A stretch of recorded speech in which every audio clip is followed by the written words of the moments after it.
Hello again and welcome. We are back once more to share stories on our garden city. Due to its history and popularity, you'll find that Chinatown is popular for its blend of the traditional and the modern. If one were to dig further, they would find these locations hold memories of generations gone. In this episode, join us as we bring you another journey as we recount the Pagoda Street in Chinatown.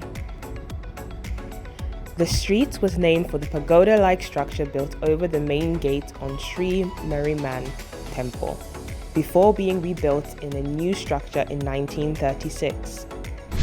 The scenery one would see when walking down the street in present time would be of bars, restaurants, and even the official Tin shop. Now travel back in time to the 1800s and 1900s Chinatown, and you'll be greeted by different landscapes such as this, and even this. These scenes tell the story of the early immigrants that landed in China and the lifestyle that was most common.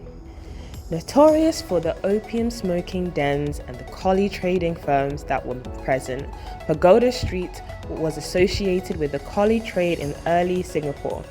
One such building believed to belong to the Kwong Hup Yuen coolie firm still stands today at 37 Pagoda Street.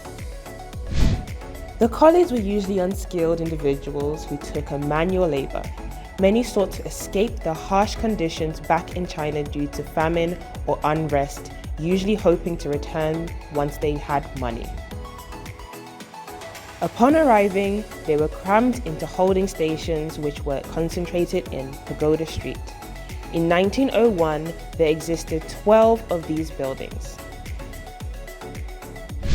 As many hailed from similar backgrounds and were subjected to the same menial labor, the coolies sought camaraderie among their peers. To escape the harsh reality they were facing, many turned to sources of comfort and entertainment, such as gambling dens, brothels, and opium smoking. Establishments plying these trades were easily found on Pagoda Street, since they were adjacent to the many coolie holding stations and because there were practically no entertainment in those days. From 1848 to the 1900s, the number of opium smoking dens grew to cater the different social classes around the Chinatown area, such as Duxton Road and Tregenna Street. Pagoda Street was rife with top 3 social ills that plagued the Chinese community before efforts were made to curb their efforts. It was a long journey which saw the coolie trade declining in 1914 and opium smoking being outlawed in 1989, and the streets were eventually transformed. A century.